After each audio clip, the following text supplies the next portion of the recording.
నమస్తే, this is doctor Swathi, fertility specialist, మాతృత్వ fertility centre Proddatur branch. కొంతమంది అడిగే కామన్ క్వశ్చన్ ఏంటి అని అంటే, మాకు ఒక సైడ్ ట్యూబ్ తీసేశారు మేడం, లేదా ఒక సైడ్ ఓవరీ తీసేశారు చిన్నప్పుడే, సో నాకు ఒక ట్యూబే ఉంది, ఒక ఓవరీనే ఉంది, ప్రెగ్నెన్సీ రావచ్చా అని చాలామంది అడుగుతూ ఉంటారనమాట. సో కొన్ని సర్జరీస్ అయినప్పుడు, సో ఒక్క సైడ్ ట్యూబ్ ఉంది, ఒక సైడే ఓవరీ ఉంది అన్నా కూడా మీకు ప్రెగ్నెన్సీ వచ్చే ఛాన్స్ ఉంటుందండి కంపల్సరీ. ఆ ట్యూబ్ అనటామికల్గా బాగుండాలి, దాని ఫంక్షన్ బాగుండాలి. సో ట్యూబ్ టెస్ట్ చేసుకొని ఆ ట్యూబ్ ఓపెన్లో ఉంది అని తెలుసుకోండి ఫస్ట్. ఆ ట్యూబ్ ఓపెన్ ఉంది అన్నప్పుడు మీకు ఆ ఓవరీలో కూడా ఎగ్ రిజర్వ్ బాగుంది, ఓవులేట్ అవుతున్నారు అన్నప్పుడు ప్రెగ్నెన్సీ వచ్చే ఛాన్స్ కంపల్సరీ ఉంటుంది.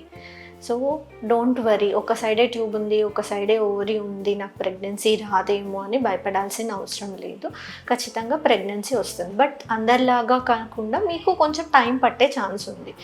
ఎందుకంటే ఒక సైడ్ ట్యూబ్ తీసేశారు, బట్ బోత్ ఓవరీస్ ఉన్నాయి. సో ఏ సైడ్ అయితే మీకు ట్యూబ్ ఉందో ఆ సైడ్ ఓవులేషన్ జరిగినప్పుడే ప్రెగ్నెన్సీ వచ్చే ఛాన్స్ ఉంటుంది. సో మీ అందరిలా కాకుండా మీకు కొంచెం టైం పడుతుంది, టైం తీసుకోండి, ఇబ్బంది ఏం లేదు, బట్ ప్రెగ్నెన్సీ వచ్చే ఛాన్స్ అయితే కంపల్సరీ ఉంది. Don't worry. Thank you all for watching.